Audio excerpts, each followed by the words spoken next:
आज की कहानी का नाम है परछाई। एक गांव में मधुमालती नाम की एक औरत रहती थी, जिसके 2 छोटे छोटे बच्चे थे और वो अपने पति तथा बच्चों के साथ उसी गांव में अपना जीवन सामान्य रूप से व्यतीत कर रही थी। पर एक दिन अचानक सब कुछ बदल गया। हुआ यूं कि एक रात गांव में बहुत तेज आंधी आई। आंधी इतनी तेज थी कि कई लोगों की झोपड़ियां उड़ गई। बड़े बड़े पेड़ टूटकर इधर उधर बिखर गए। गांव में हर व्यक्ति को हानि हुई। किसी के घर टूट गए तो किसी के फसलों को नुकसान हुआ। आंधी जब शांत हुई और जब सुबह हुई तो गांव का हाल बेहाल हो गया था। सब कुछ तबाह हो गया था। आज तक इससे पहले ऐसी तेज आंधी कभी नहीं आई थी इस गांव में। जिनके जिनके सामान बर्बाद हुए, उन्होंने काफी विलाप किया, क्योंकि उनका सब कुछ बर्बाद हो चुका था। एक बात अजीब सी थी गांव में। थोड़ी बहुत हर किसी की हानि हुई थी, पर मधुमालती, उसके घर पर एक आंच भी नहीं आई थी, जो कि सबसे अजीब बात थी। इस घटना के 1 हफ्ते बाद जब गांव में सभी सामान्य होने लगा, तभी मधुमालती ने कुछ अजीब सी बात गौर फरमाई। एक दिन मधुमालती तेज धूप में जब घर से बाहर निकली तो उसने गौर किया कि इस कड़ी धूप में उसकी परछाई बन ही नहीं रही थी। पहले तो उसे यकीन ही नहीं हुआ, पर जब वो उस धूप में चलते हुए अन्य व्यक्ति को देखे जा रही थी तो उसे यकीन हो गया, क्योंकि हर व्यक्ति की परछाई तो सामान्य रूप से बन रही थी, मेरी परछाई बिल्कुल नहीं बन रही थी। इस बात से मधुमालती बहुत घबरा गई कि आखिर ये कैसे मुमकिन हो सकता है कि मेरी परछाई ही बन नहीं रही है। उसने जब ये बात अपने पति को बताई तो उसको मधुमालती की बातों पर यकीन ही नहीं हुआ। पर जब मधुमालती अपने पति को अपने साथ धूप में ले जाकर ये दिखाती है तो उसके होश ही उड़ जाते हैं। सचमुच उसकी परछाई नहीं बन रही थी। मधुमालती एवं उसके पति ने यही सोचा कि इस बात की भनक किसी को भी नहीं लगने देंगे, वरना गांव वाले उसे शायद डायन समझकर जान से ना मार दे। और इसी डर से उन्होंने इस बात को किसी को भी नहीं बताया। मधुमालती इस बात को औरों से छिपा ली, पर अपने आप में घुट रही थी। मधुमालती की रातों की नींद उड़ गई थी। उसे हर वक्त ऐसा लगता था कि उसके शरीर से प्राण निकल गए हो। दिन में तो मधुमालती की परछाई नहीं बनती थी, पर रात के अंधेरे में उसकी कई सारी परछाई अपने आसपास घूमती हुई नजर आती थी। मधुमालती को लगा कि आखिर इतनी सारी परछाई किसकी है।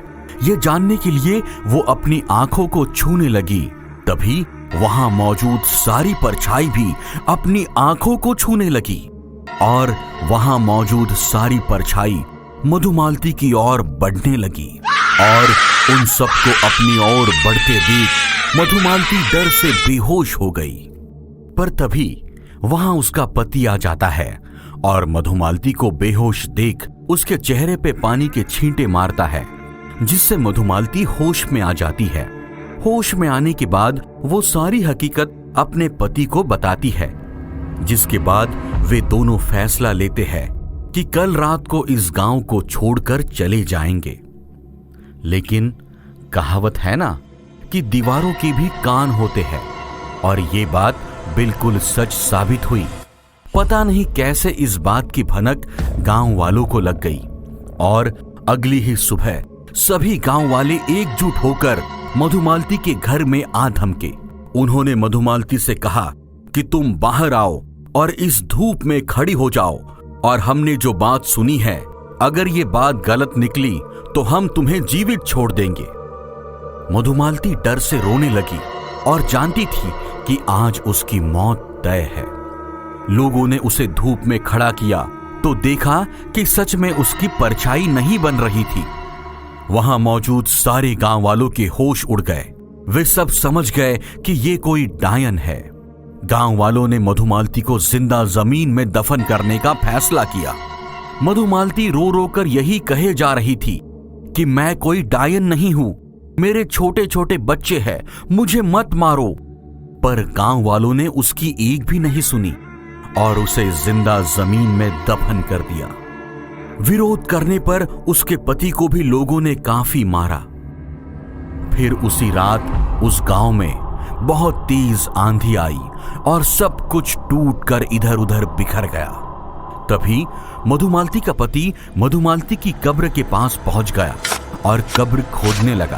तेज आंधी में उस कब्र को खोदना काफी मुश्किल हो रहा था, क्योंकि धूल मिट्टी उड़कर उसके आंखों में पड़ रही थी। पर वो लगातार उस कब्र को खोदे जा रहा था। थोड़ी ही देर में उसे मधुमालती की लाश नजर आई और उसने उसे कब्र से बाहर निकाल लिया। उसने देखा कि मधुमालती की सांसें अभी चल रही थी, वो जीवित थी और अचानक वो उठ खड़ी हो गई। ये देख मधुमालती के पति के होश उड़ गए। उसे लगा कि आखिर ये कैसे हो सकता है, मैं तो इसकी लाश को यहां से लेकर जाना चाहता था, पर मधुमालती तो मुझे जीवित मिल गई। उन्होंने उसी रात उस गांव को छोड़कर जाने का फैसला किया और जाते जाते मधुमालती ने यह श्राप दिया कि आज के बाद इस गांव में आत्माओं का डेरा होगा, जो एक एक कर हर व्यक्ति को मार डालेगा। और आज भी वो गांव वीरान पड़ा है। सब कुछ तबाह हो गया और किसी को भी ये पता नहीं चला कि आखिर मधुमालती अपने पति एवं बच्चों के साथ कहां चली गई। ये भी आज तक एक रहस्य बना हुआ है।